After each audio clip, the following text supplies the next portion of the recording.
it's just been cool to try a bunch of different bikes and then take all that and try to make one that I thought was the best for the application. It's got racing DNA. You've got an enduro bike now. Is there an enduro race program?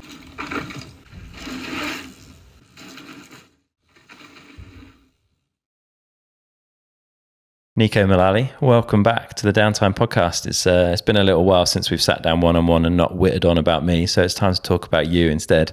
We're going to talk a lot about the enduro bike, which is launching as we speak and is going to be available for people to buy, which is super exciting.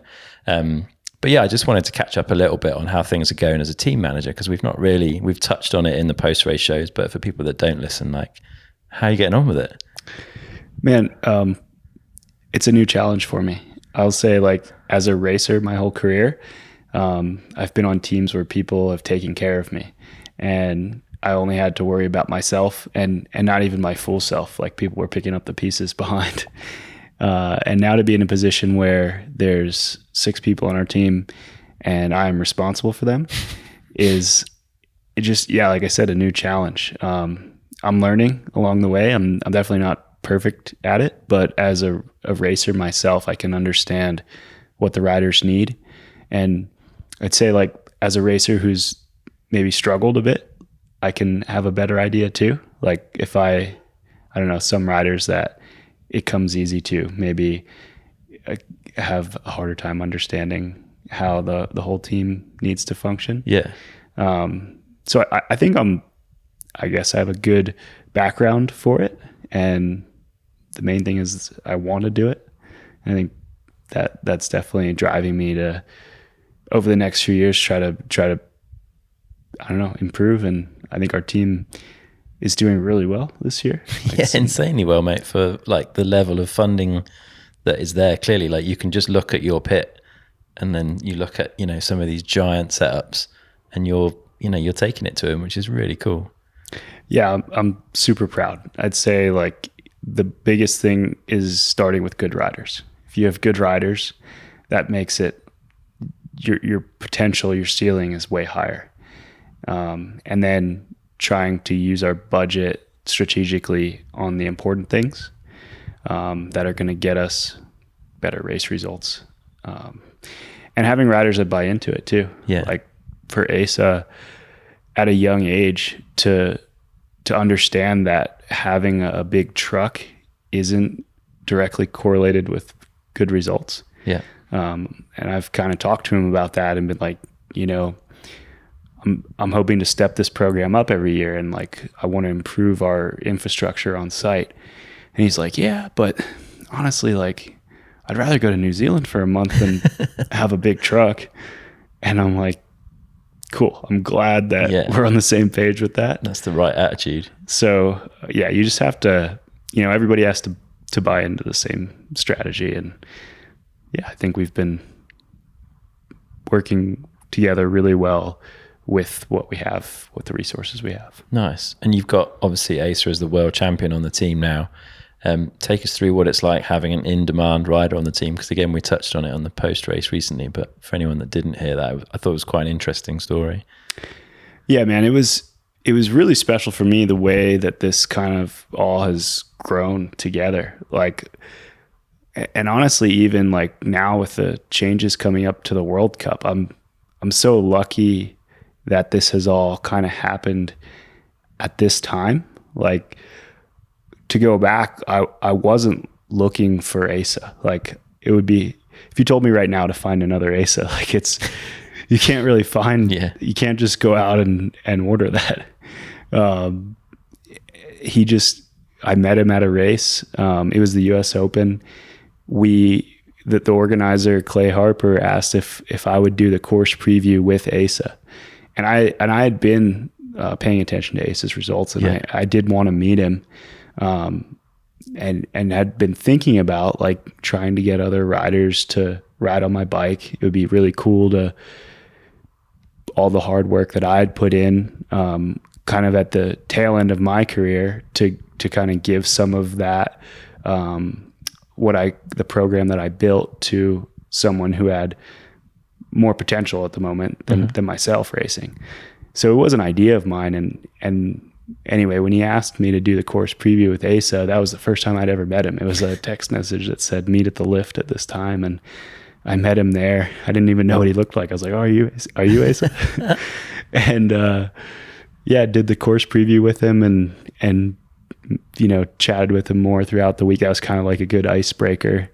And, he actually beat me in the race. He was 15 at the time, and he finished third in the US Open. I finished fourth.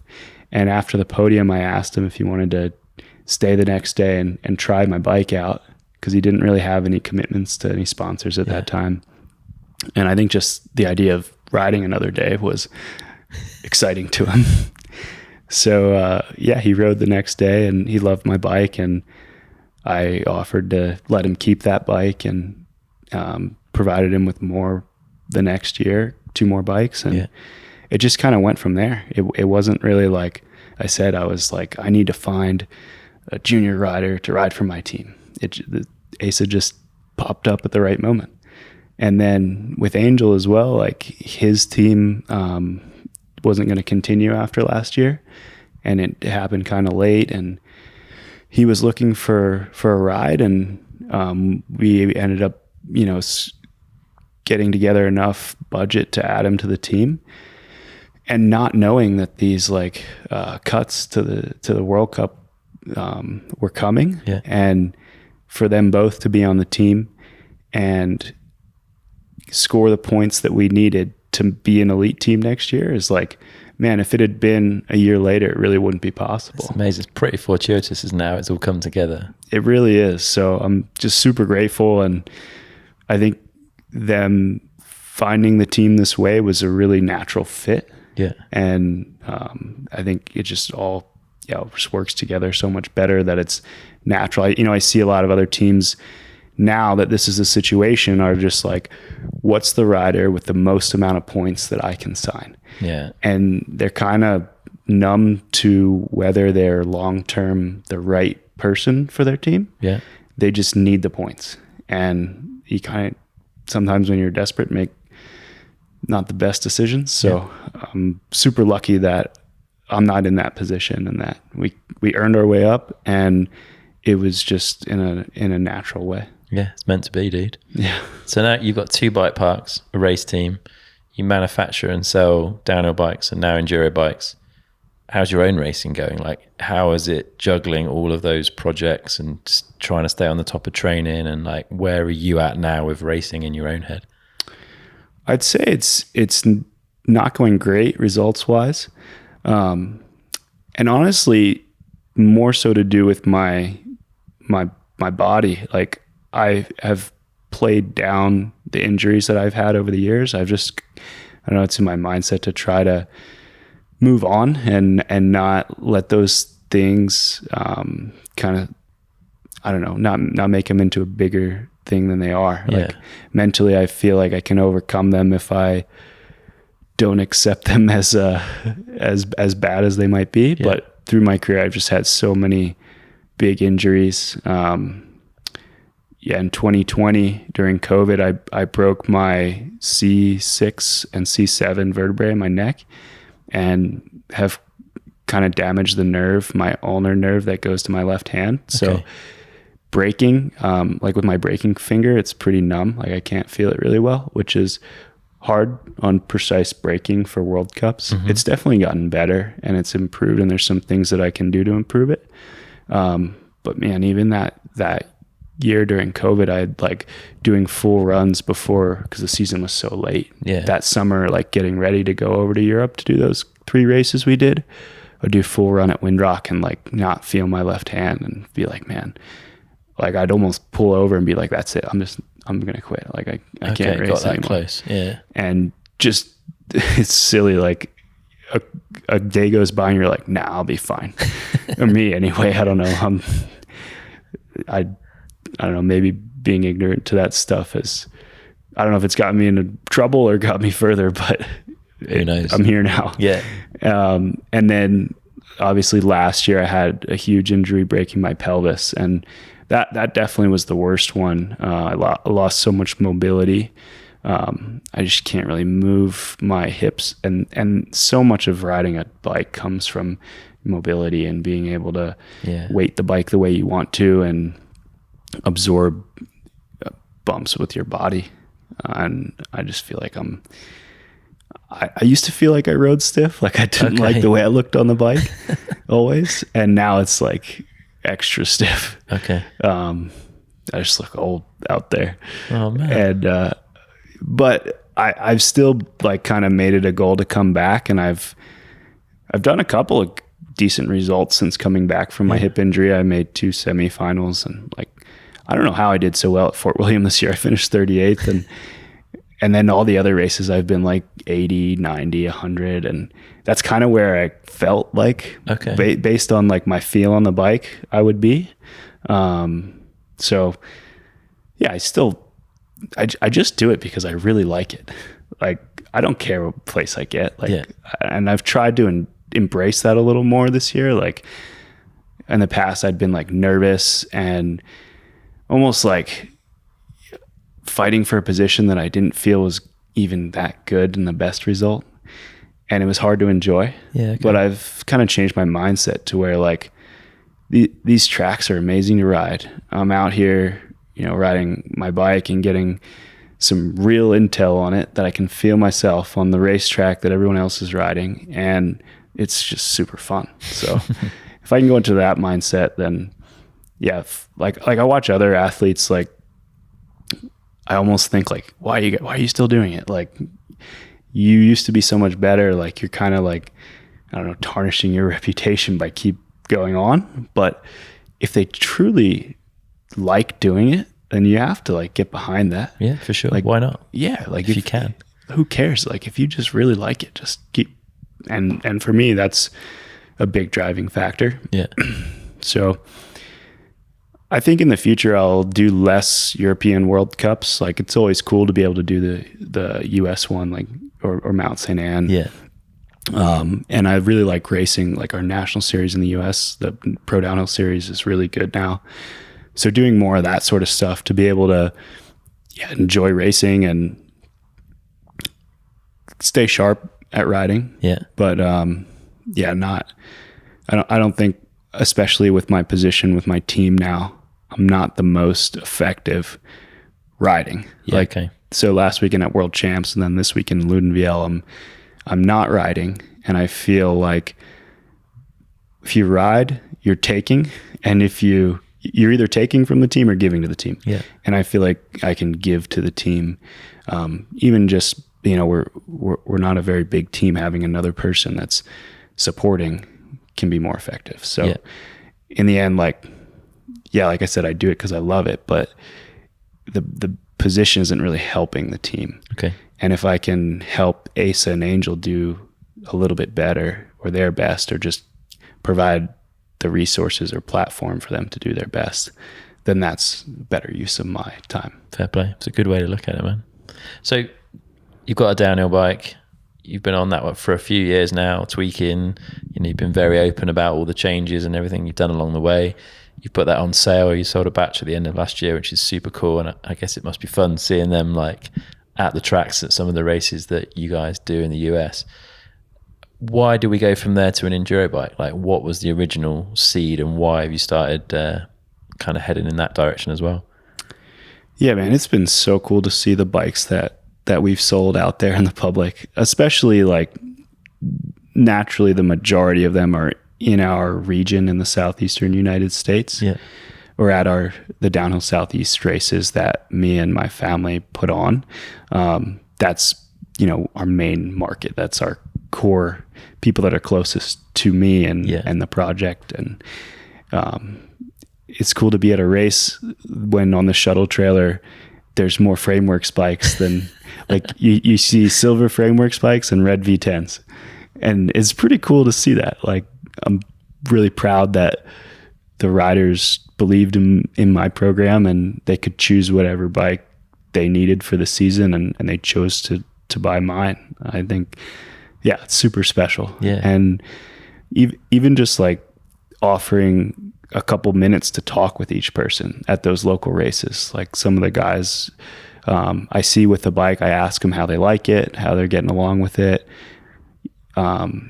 If they have questions, like being able to answer those directly, seeing, maybe even suggesting something like, oh, what are you running on your shock? And maybe try this, or even the fork, something that's not related to what I sold them.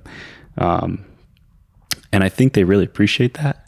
And it's something cool that Frameworks can offer that maybe we won't be able to hopefully we grow to a size where, it is, I'd like to be able to offer that personal touch, but at the moment that's our advantage. And I want to try to embrace that as much as possible, as long 100%. As I can. And I guess to transition to the enduro bike, it's like, as a downhill racer, I ride an enduro bike or a trail bike more than I ride a downhill bike. At least through my career, I have, for sure. And where I live in Pisgah Forest, North Carolina, there's so much riding that's not lift access. So whether it's a training ride or just to access a trail that you couldn't get to without climbing, I ride those bikes all the time. And I found it really interesting especially since I started the Frameworks project, I just buy whatever bike looks interesting, and ride it, take notes. And it's just been cool to try a bunch of different bikes and then take all that and try to make one that I thought was the best for the application. Yeah. In the same way I did with the downhill bike. And it's almost been nice to take my mind off of the downhill bike and do something that wasn't so related to racing and race results. And think about that was like almost a way of getting away from the stress of performance with racing. So I'm not an enduro racer. And I was making a bike that was gonna be like a downhill racer's enduro bike. Okay. And I guess to say that is like, it doesn't mean it's just a dog on the climbs and it's just like a DH bike with a dropper post. Uh-huh. I'd say that in the sense that like it's got racing DNA. Mm-hmm. So a downhill racer wants an efficient bike, like a bike that is going to be fast. Yeah. And if the bike was just big and sluggish, it wouldn't be fast. Yeah.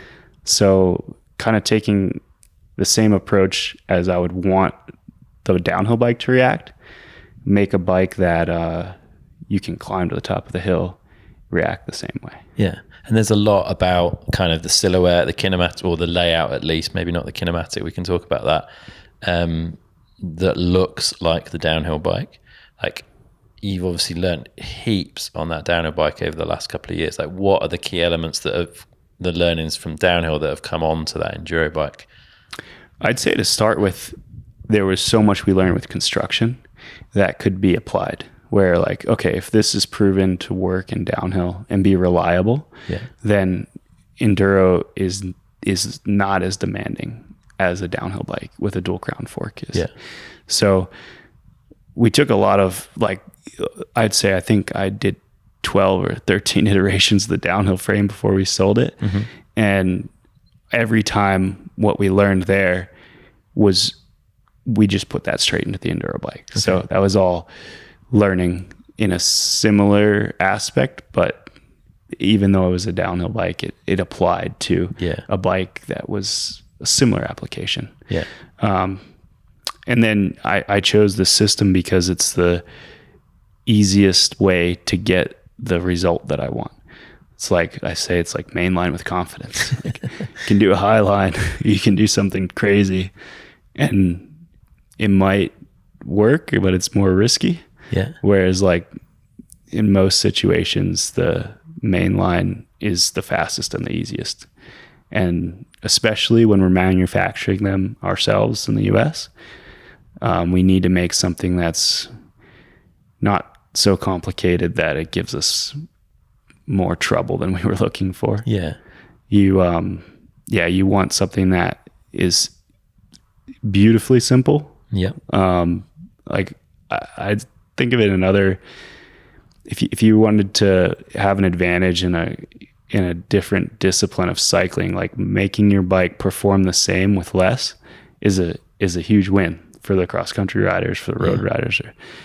And for downhill, for some reason, downhill and enduro, people think that the complexity is impressive, and I don't see it the same way. I'd say, like, if I can make our bike perform the same as a complex bike with a lot less moving parts, then that's an advantage in itself. I agree. I think that there's a lot of great bikes, and our bike is pretty equal on terms of performance, but in a lot simpler way than most of them. Less bearings, less links. It's a dream to work on. And all that applied to the enduro bike the same way. So this layout just lends itself. Like, if you didn't look at the silhouette of the bike and just looked at all the outputs, I think this is the way that most people would say that they would make the bike. Fair. And how have you changed the kinematic then from the downhill bike to the enduro to make it, I guess, like you say, you don't want something that's a dog to pedal, and having ridden it up a hill today, actually it pedals surprisingly well. Possibly better than some other enduro bikes that I've ridden, but I'd say the biggest difference between the downhill bike and the enduro bike is the downhill bike, we went with a strategy of using a high main pivot, almost in like the mid pivot zone. And if you look back to some of our first frameworks videos, we had a bike that had an idler pulley with as low of a main pivot as we could to fit the idler pulley between the chainring and have clearance for that idler. And then a bike with as high of a main pivot as you could run using an O chain to combat the pedal kick with no idler pulley. And ultimately we went for the O chain, no idler pulley route. But that bike might be a bummer to ride in terms of pedal kickback without an O chain.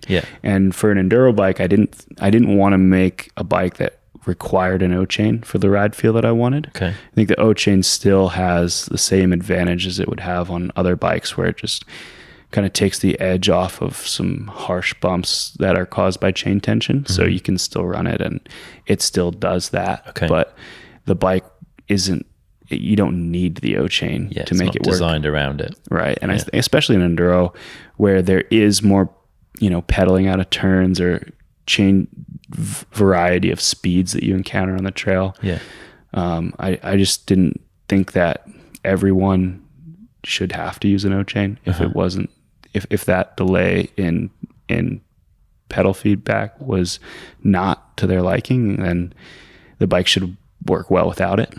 So that was the main difference, is it's got a more forward axle path and a lower main pivot to give it's got really low pedal kickback without an O chain. Sweet.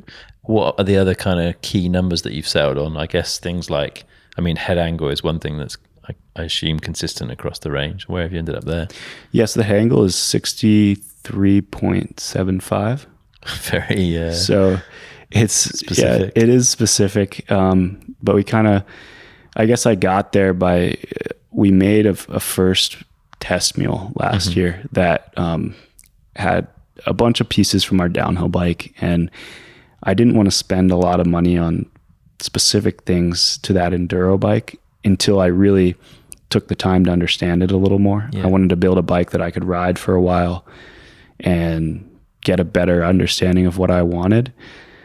So in that first mule that we made, it was crazy. Asa won the Enduro National Champs on it the first weekend we made it. It's pretty insane. Beating Richie Rude as well. It's not exactly an easy win, is it? Man, it was amazing. That kid always amazes me, but it showed that the bike worked well. I would say it was a good test for it, and we designed it initially around 160 mils of travel, and we ended up going up to 170 fork.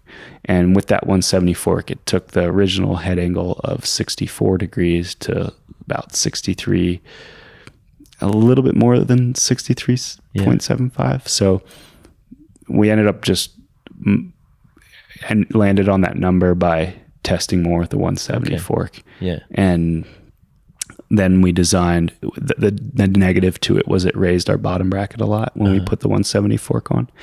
So we ended up on the final version of the bike keeping that head angle because we did like that, but bringing the BB back down to where it was with the 160 fork. Yeah. And have you stayed 160 rear travel?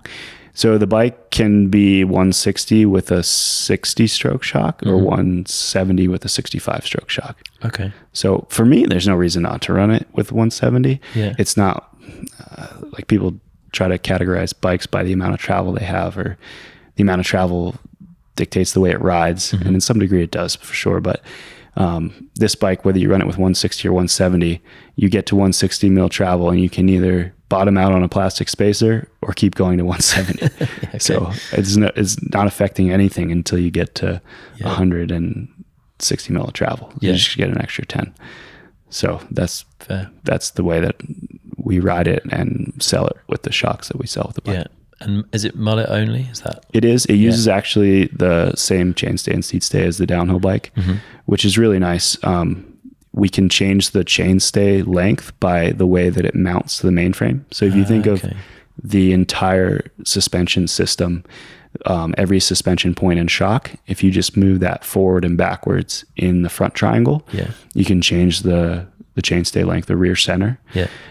So for me, as a small guy starting out, carbon fiber mold is expensive. And if you need a specific one for different sizes, then that can add up. So being able to use the same chainstay and seat stay on the downhill bike and the enduro bike allowed me to get a really nice finished carbon fiber chainstay from VIP. They're one of the, I didn't know it at the time, but everybody that I talked with in the industry says they're the best factory to work with. The guys from Yeti told me that they saw our stuff getting made over there when they visited. So, it's good quality stuff. Yeah, it is good stuff. And then with the rocker link and mounts to the front triangle, we can change anything we need to. Like, we're not locking in we're not making any compromises by sharing the chainstay and seat stay. Like, it's a pretty neutral point of the bike, and we can just get a lot nicer part out of carbon fiber, reduce the unsprung weight. All the suspension pivots are in either CNC aluminum that's not heat treated or carbon fiber. So they're all super precise. Yeah. So it just makes the suspension way more accurate and move more freely than a welded and heat treated aluminum rear triangle would. Yeah. So how many sizes are you offering the bike in? We offer in 4 sizes. So small, medium, large, extra large. Yeah. The reach jumps are 440, 460, 480, 500. Okay. And then the chain stage jump in 5 millimeter increments as well. Yeah. So why is no one else taking this approach? Or maybe they are and I've missed it, to like dealing with chainstay length but only having one part? I think other brands do for sure. Okay. Like Santa Cruz will use one unified rear triangle and use the mount to the front triangle and maybe link as well. Okay. Depending on the size. Yeah. But I think it's actually a pretty common thing. Okay. I just totally missed industry. That. Yeah. And honestly, it's like to be more efficient with less pieces and save money. Yeah, totally. Makes heaps of sense. And with us doing the front triangles out of aluminum, it's really the multiple molds that costs a lot. So to do a front triangle mold with a downhill bike and an enduro bike for me with 4 different sizes, that's then 8 molds. Whereas I can have one of each chainstay and seat stay and cover all those bikes. And yeah, apples to apples, I do think that carbon's probably a better material choice in every way you can measure it.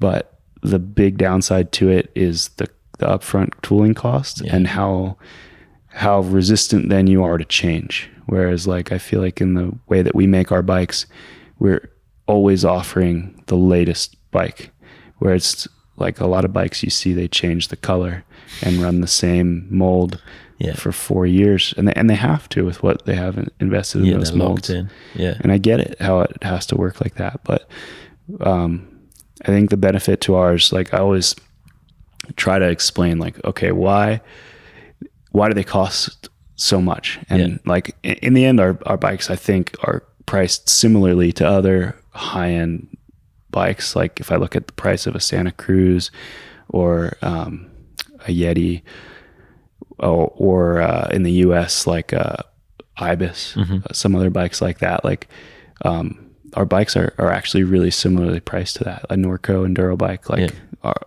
our frames are like right in the same price. So they're not, it's not like I'm asking them to jump from a Honda Civic to a Ferrari. It's not 4 times the price. It's like, but for a lot of customers, it is the figure of it, and you want to feel like you're getting the value out of that. 100%. And especially when you compare it to like a YT or something that is a complete bike at such a good price point. It's very, very hard to compete against people with a totally different business model, effectively. It is for sure. But I go back to like, okay, why does it cost so much? It costs so much because it's US made in small quantities. Yeah. Do they feel that when they ride it? And it's like, well, here's how you feel it is we are offering you the very latest version of what we think the best riding bike is. Yeah. We can make multiple mules quickly over the past few years, like iterate the bike. And the one that we sell has ultimately been tested and refined so many times that if you were going with a Asian made or a higher quantity bike, they wouldn't have the opportunity to make that many refinements. And then year over year, like being able to make running changes to your bike, and next year's model being whatever we learned this year, now you're getting the latest of that. And I think that is a benefit that the riders, that's the benefit of local manufacturing. Yeah, for sure. Talk to us about seat angle, because it's pretty steep. It's probably not the steepest out there, but it's up there, I think, which actually leads to a really comfortable kind of riding position, I think, or pedaling position, I should say. Yeah. So the bike that you rode it was a large, and it has a 79.5 degree seat angle. When I made my first mule, I pushed it to the extreme. It was like 80.8, I think. And I thought, like, this is the most that it could possibly be, but I don't have unlimited money to throw at mule after mule. So I'm going to go to the extreme and work backwards from there. Yeah.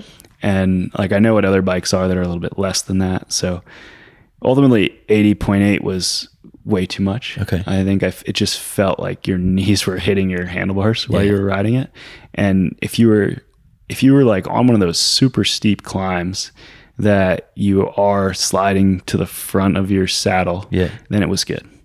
But I don't know, a lot of other, say like cross country bikes that use really steep seat angles also have a longer stem. So then you put it on an enduro bike where you have the stem length that you want for descending plus a steep seat angle, and it kind of feels tight. So I thought 79.5 was like, it was trending in the steeper direction without going over the top. Yeah. And I'd say like I like to go in that steeper direction based on the trails that I ride. Like a lot of the trails that I want to get to require a steep single track climb to get there. Like the coolest trails are often hard to access. And this bike helps you to make it a little easier to access those trails. For sure, if you pedal it on flat ground or like mellow cross country trails for a long time, it's probably too steep. But if you want to climb this bike to the top of a mountain to reach a gnarly descent, it's, for me, right in the sweet spot. Yeah, nice comfortable position. And where did you get to on weight? I remember you saying the original like prototype, the first one that Asa took the win at US Nationals on, was maybe a touch too heavy, but have you been able to take a bit out of it? Yeah, we took about 1,000 grams out of the frame, which was really nice. And honestly, that first one was really heavy because we had an aluminum chainstay that was made without the idea of it being light. It was made to fit on the bike. Yeah. So just going the carbon chainstay saved 400 grams alone.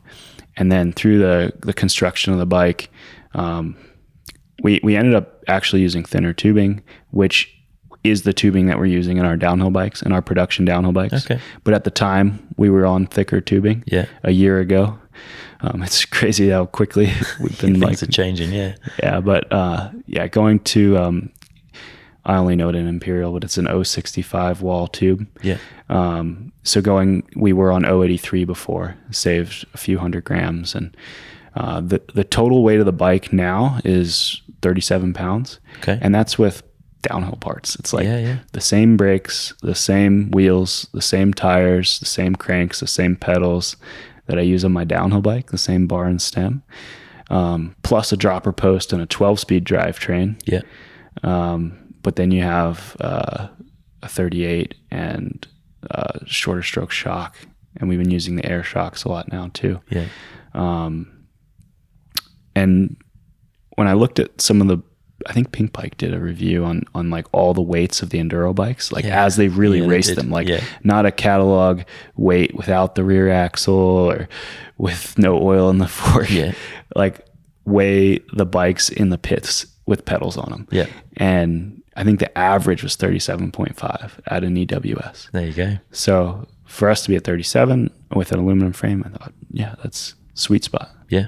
In the mix. Yeah.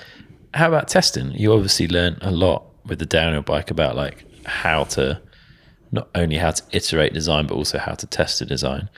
I know Logan put in quite a few laps on the downhill bike at one point.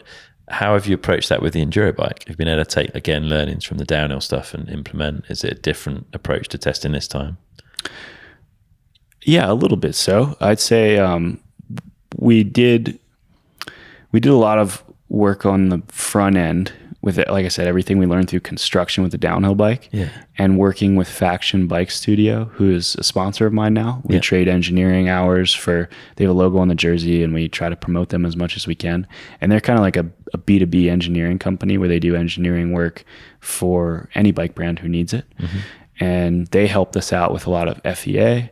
And then they have a test lab at their shop in Quebec that we sent them a couple frames, and they put them through the paces and did like a full life cycle and ultimate strength tests on the frames.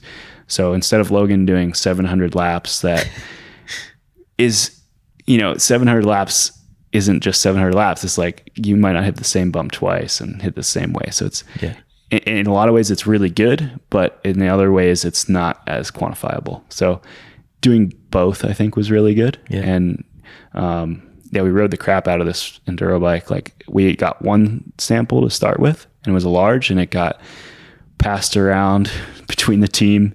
Everybody was riding it like in Morzine. It was like somebody rode it for 2 hours, it got power washed. Somebody else rode it for 2 hours, it got power washed. Somebody else rode it for 2 hours. So the thing just got hammered, and it held up. So it was good for that.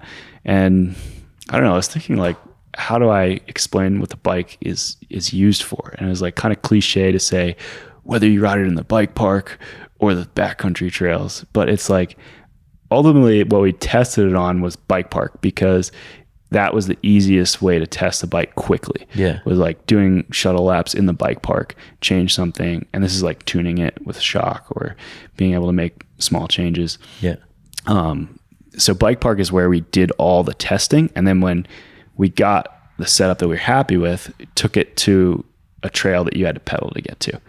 And that's what it's designed for, is like climbing to your favorite trail that you can only get to by climbing. And so I guess a lot of people will take a bike like this to a bike park as well. So it is true that it's like, whether you're riding in the bike park or on the single track, it's like that's where we developed the bike. Oh, big roll of thunder coming through the valley. You mentioned that you've learned a lot on construction methods. How is this bike put together? Because you've got the big head tube piece and the big like bottom bracket lower shock mount piece now. Does that have like something that inserts into the end of the tube and is then welded? Are they just welded together? Like, how's it all put together? Yeah, I'd say like reducing the amount of pieces that are welded together has been something that the way that we make them is made it a lot more repeatable, and just refinement on the construction. It's funny, when I started making bikes, I just wanted to make ones that rode sick. And now I'm like, how can we make this easier to manufacture? It's like complete 180 and try to retain all of that at the same time. Of course, yeah. But now it's like three main pieces, like a head tube lug, a BB lug, and then kind of like a gusset joint that connects the top tube and seat tube. And then the tubes are all laser cut. So Frank gets a kit with these CNC parts plus the laser cut tubes. Yeah. They are similar to how a bonded bike would be made. Yeah. With like the lug has a protrusion that goes inside the tube, and then it's, instead of glued, it's welded. Okay. But the protrusion's way smaller. Like on a bonded frame, it would be like, I don't know, 25 to 30 millimeters to get a longer bond line. But with weld, it's just enough to align the frame and then get a full penetration weld onto the lug. Okay. And then the inside of those, you can call them lugs, even though it's welded, are like tapered to smoothly transition into the tube so that there's not like a stress riser from a harsh transition in thickness from CNC to tube. Okay. Why the choice of welding versus bonding then in that case? I don't feel like I'm ready yet for bonding. It's something that I want to learn more about. Yeah. Especially if I want to sell these bikes to customers. Like, welding is tried and true. I have a bonded frame and welded frame. They're exactly the same, a downhill frame. Yeah. And they don't ride any different. The bonded one looks a little nicer because it's clean. In some people's opinion, right? Like, a lot of people love the welds. Like a good weld. Yeah. Like, especially people that like our project love the welds. And I can appreciate that. But like, the bonded frames don't get heated. So when they come out of heat treat, our frames look pretty dull, and like, they take a lot of time that me and Logan do by hand to clean the frames, to get them like cleaned up enough to where they're presentable enough to ship off to someone. We still are not offering any paint, and I think that's fitting with our bikes are recognizable by the raw material colors, which I think is pretty cool. And like, it's just functional. Like, paint is, it adds a few hundred grams to the frame. And so many bikes that I've had, like in transport, get scratched, like on a tailgate or in the back of the van, a brake lever scratches it. And with the raw frames, you can take the frame apart and Scotch Brite it, and it'll be back to the day you bought it, which I think is pretty cool. Yeah. But the bonded frames, since they're not heat treated, just look so much cleaner. And then like, they're just seamless. So they definitely have a nice look to them. The bonded joints can be stronger. They should be, I should say. Yeah. If it's done properly and quality controlled and all that stuff. And the same for a weld. Like, there's different qualities of weld and different qualities of bond, but a bond line can be a lot bigger than a weld. So you can have that joint over a bigger area, which can make it stronger. Yeah. I don't know. I'm sure there's people out there that this is so simple to. Like, a guy that had reached out to us, his name's Charlie, who lives in England, is a engineer for one of the F1 teams, and he just took a lot of interest in watching my videos, and had wrote in and was talking with Logan and Dan. I didn't actually talk to him myself, but he gave a bunch of info on it, and he made it out as if it was so easy to just bond things together. Yeah. Like he said, all his cars are, all their suspension pivots are flex pivots, and they're bonded carbon fiber. And for him, it's very easy, but for me, like, I just wanted to test the bonded concept longer, see how it worked in real life. Like, I don't know if it's on the back of your bike rack and in the wintertime and there's chemicals all over the road. How does your bond react to that? I just didn't want to rush into it. I want to do due diligence. For sure. I have the bonded downhill frame, and I've been riding it a lot, and I want to keep it in real life testing for at least a couple of years before feeling comfortable enough. Sweet. I mean, and there's potential, right, with this enduro bike to get a bigger volume of sales, I guess. Like, it's a fact that there are a lot more enduro bikes sold on this planet than downhill bikes. So there's a bigger kind of pie to go after there. Is that, are you interested in volume for starters? And is that current process of manufacturing that bike kind of scalable? Are you able to grow with it? I would say we got a lot of people that reached out when we launched our downhill bike and said, man, I love your project. I'd love to support, but I just don't need a downhill bike. I don't have any use for it where I live or the type of riding I do. And I totally get that. So this is a way that, like, this is a bike that is kind of like your daily driver. And it still has all the Frameworks DNA in it, but applied to a bike that you can ride on a bigger variety of trails. So hopefully we sell more. We still are limited to doing like 100 in our batch.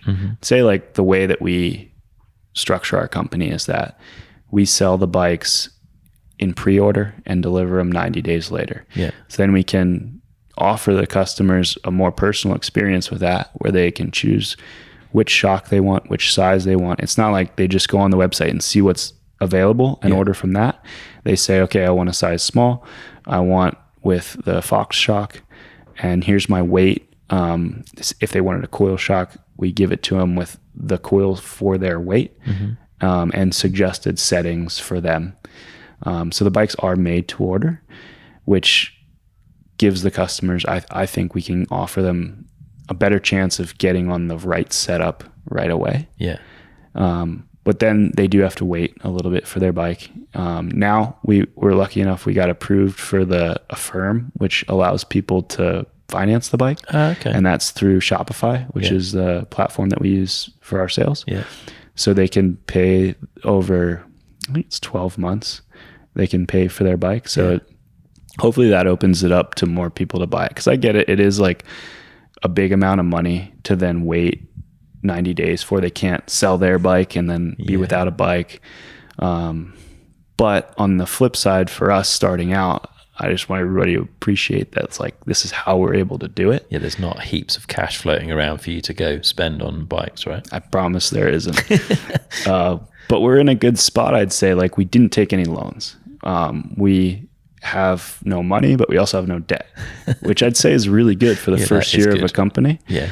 It's unusual, I think. And this is a really low risk way for us to do it. Yeah. Especially, like, I hear so many stories of forecasting being the death of brands. Yeah. And we could sell more bikes if I had it sitting here and you can order it and I'll ship it tomorrow.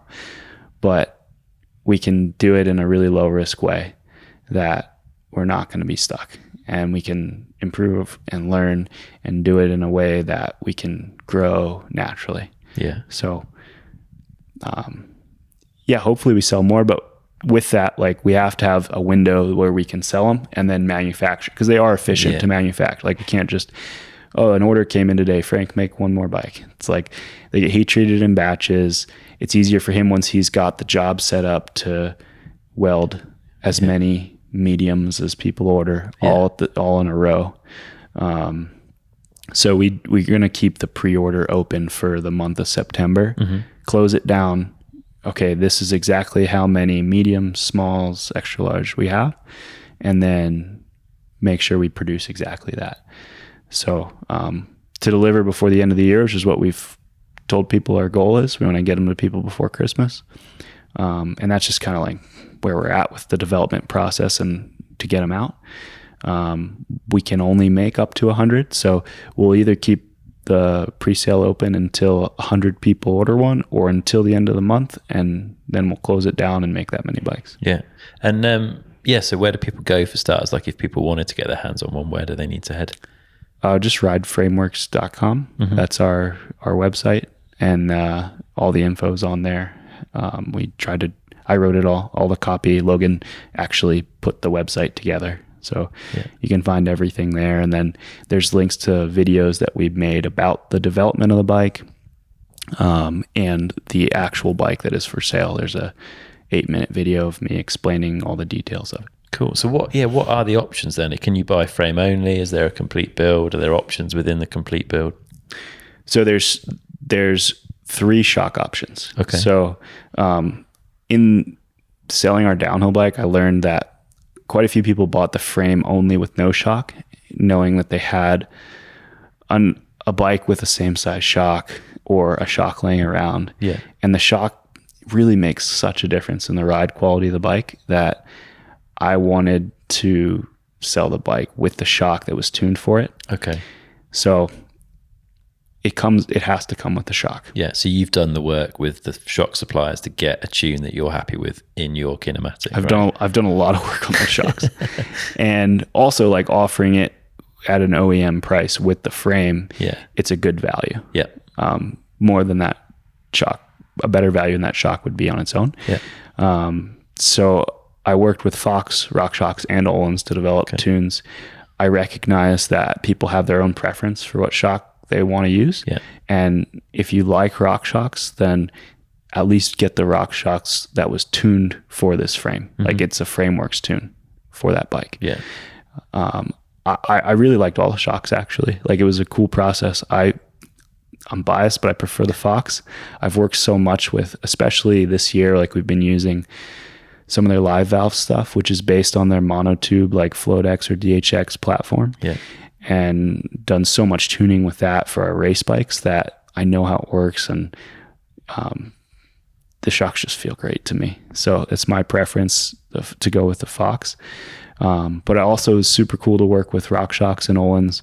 It's a little bit of I don't know, when I gave my feedback, I try to just say like, hey, here's exactly what I'm feeling with the shock. This is what I'd like it to do. What do you suggest? I can't really say too much about like how I would do it. Yeah. I have a huge respect for Fox, and they support me and my team so much that I can't really give too much insight to the other brands. Yeah, but even like on their side, they were such a pleasure to work with. Öhlins came out with a van, and I got to do a test day with them, and they were super great to work with. That's cool. They understood exactly what I was looking for, and within like 6 runs in the bike park, I was like, sweet, this thing's great. Yeah. So for somebody that prefers any one of those shocks, they're going to have a great experience. Yeah. You let me loose on one of them today. Thanks for that. I think I picked one of the worst possible days to go for a bike ride. Like it's pretty horrifically wet in this valley at the moment right now. And a lot of the tracks were taken up with EDR racing going on, but I found a few little bits to have a play on. And yeah, I think it's hard to form strong conclusions after that, but a good first ride. Yeah, first thing was just like pedaling up a bit of a steep road, heading up to the woods. Felt really good. Like it wasn't bobbing around. It didn't feel lethargic. Yeah, it feels like a bike that climbs really well for how well it goes back down the hill. I was on a large, which is probably, I would normally choose a medium, I think. And I was kind of a little bit nervous of the length of, or the reach of the bike. But again, quite surprised at how it didn't feel, certainly climbing because of the steep seat angle didn't feel big. But even descending as well, like I wasn't struggling to keep the front end in check, which surprised me. So I need to dig more into that, I think. But yeah, first impressions were very similar to the downhill bike when I rode it a couple of years ago, actually. Like there's nothing odd about it. Like it's very easy to get to grips with. I wasn't puzzling with like trying to get it to do stuff, like moving weight around or shifting about on the bike. Like I could ride with my abysmal style and it just worked. Yeah, and it felt like it had quite a lot of grip considering the conditions. Like obviously I've not been able to back it with anything else. But I was kind of surprised at some of the turns and off-cambery bits that I rode that seemed to have pretty good traction. I don't know. Yeah, I don't know if that like rings true with what I guess you'll say. Yes, it has got great traction on my bike, but it was interesting. Angel asked, because that's his bike that you rode. Okay. And when you came back, he's like, how did Chris like it? And I said, well, he said he would normally ride a size smaller, but the bike didn't feel too big, surprisingly. And he was like, dude, that's exactly what I thought of it too. Like he wouldn't ride a size smaller, but he's like, I was surprised how nimble the bike felt for having a pretty long chainstay and being a somewhat long wheelbase enduro bike. What is the chainstay length on that large?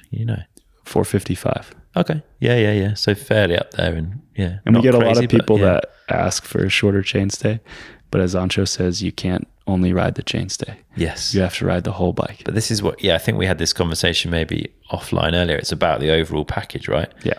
You've got to tie the front and the back of the bike together, and they've got to blend and match to make the whole thing work. The spec sheet lords will pick out one number and they will die on that mountain. But the whole thing, you just have to ride the whole bike. Like, the whole thing works together as a system. But yeah, no, that feedback, it makes sense to me. Yeah.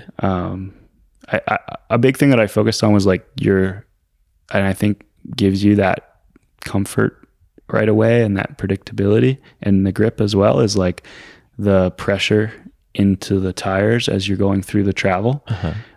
It doesn't change based on where you are in the travel. Okay. So some other bikes that have a more forward axle path than ours, or more rearward, like some of the high pivot bikes have a rearward axle path. As your rear center changes, because your front center, like with a telescoping fork, you can't really have control over. Yeah. But as the rear center changes as you go through the travel, it can affect your pressure going into the front tire relatively. Okay. And that, for me, gives a lack of predictability. Yeah, confidence as well, right? So this bike being really neutral on that in the majority of the travel, of course, at the complete extreme, bottom out, like the axle path does hook forward, but a lot's going on at bottom out. Yeah. But in most of the time when you're handling the bike, it's very neutral on rear center. Okay. And I think that gives it that predictability. I'd never thought about that. And I'm learning a lot about bikes. But this leaves me with the tricky dilemma of whether I need to buy a medium or a large now, having ridden that bike. Because, I mean, it's a large frame, and fair play, we had I'm pretty sure a 200mm drop post in there, and I'm short, and it fits. Like, it drops all the way down pretty much to the collar, and my seat height was fine on 200 drop, which is pretty unusual, I would say, in a lot of bikes. I often struggle to get more than a 175 in. So that was definitely a pet peeve of mine with all the other enduro bikes I rode. I was like, coming from a downhill bike, I run the seat low and out of the way. Yeah. And a lot of these bikes, like where the shock was mounted, or for some reason in the layout, you couldn't fit a long seat post in there. And I just wanted as long of a seat post as I could. Like I run a 240 post on it. It's a prototype one that's coming, but and I have plenty of clearance for fitting that into the frame. So that was a goal with the layout. I think generally brands don't like long insertion because it requires you to have a pretty ugly looking seat angle. Okay. Like the silhouette of the bike looks better when the head tube angle and the seat post angle are kind of matching. Yeah. And to get that, you have to start with the seat post pretty far front and coming back on an angle to get to the actual seat angle you want. Yeah. And it's often hard to get the insertion with that. So it kind of can look like the bike's like squish from both sides, you know? Yeah. I know what you mean. But I can't see that while I'm ripping it down a hill. Yeah, there you go. It doesn't and matter. the seat's out of the way. It doesn't affect the grin on your face when you're riding So it. yeah, I really like that. And to go back to the size too, like my brother Logan, he's been riding the medium a lot. Yeah. Because he's as tall as me, but he thinks he wants to ride a medium because he likes a more playful bike. So I don't know. It's like it's that sort of playful versus stable thing, I guess. If people are between sizes, that's the simplest way to think about. Yeah, it's like if you're buying a snowboard, you buy it more off of your intended use. What do you want it to do? Yeah. Versus one size for this height. Yeah. So there's some preference in there for sure. Okay. Is Angel going to mind when I stuff that bike in a bag and take it back home so I can play with it? I just brought it over for him. So all right, we're not going to get away with that. Maybe you can enough. take Logan's though. Okay, nice. So race program, right? Obviously, you know that you're a race guy. You always have been. You live and breathe it. The bike was an obvious fit into your race program. You've got an enduro bike now. Is there an enduro race program? Because you're not, I'm sure, not quite busy enough yet. Not officially, no. Okay. I definitely have had the itch to do one. So it'd be cool to try that out myself. Yeah. Okay. And then, dude, Charlie Harrison retired a couple of years ago, and Yeah. he has been test riding the bike for me, and he's hitting me up all the time about wanting to, maybe I could do a couple enduros next year. Maybe I could do maybe I could get in for one of the US World Cups or something. So he's always like, he's got the itch too. Okay. And I think more on the enduro side. So it would be cool. I don't know if it'll be EWS level, but it may be some like bigger US races that Charlie could do. Nice. It'd be cool if we went together, honestly. Now we'd Yeah. be two old retired guys. Yeah, man. He's not old, but But he's retired from the sport. So yeah. so yeah, definitely. I mean, any budget we have has to go into supporting Asa. He's like the future of the sport. I'd be dumb to spend it on enduro racing. Okay. Yeah. in my eyes right now. Yeah, no, makes total sense. But I'd love to go there with the bike in the back of my van and have a go at it. Yeah. Do you think we'll ever see you on an EDR World Cup start line? Maybe. Yeah. It's definitely something I'd love to do. Okay. I definitely struggle more with the pedaling strength side of things after I broke my hip. Okay. Like my power out of my left leg is so unbalanced from the right. And yeah, with all the things I have to do, it's not something I can put the time into that I really need to. Yeah. Okay. And yeah, at a certain time a few years ago, I would ride with Richie a lot and be like, dude, I want to go race with him. Like, that would be so cool. And I really love the style of trails of an enduro more than a downhill. Like, downhill tracks now are like 4-wheel drive trails that as fast as you can go without braking. Whereas enduros are single track. And I really just love that style of trail. Yeah. And I'll deal with the climb. Like, I'm tough enough. I can get through it. But I definitely don't think I can be competitive now without having the pedaling power due to the hip injury. But I'd love to do one. Yeah. I think it'd be super fun. Interesting. We'll see where it goes. As always, mate, it's been a pleasure to sit down and chat, pick your brains on stuff. I'm always blown away by the level of detail you get into every little element of these things that you do. It's very cool to see. Just remind people, if they want to check out the bike, whether that's to buy one or just to have a look, where's the best place? Yeah, the website, rideframeworks.com, my personal Instagram at Neko Mulally or YouTube, and then Frameworks Racing Instagram as well. There's tons of content out there on a variety of downhill and enduro stuff, so you can check that out. Yeah, I'll stick links in the show notes to all of that as usual, so people can find it nice and easily. But yeah, thanks, mate. I hope the rest of the weekend goes well. Hope the team has a good weekend, and yeah, look forward to seeing how the e-bike.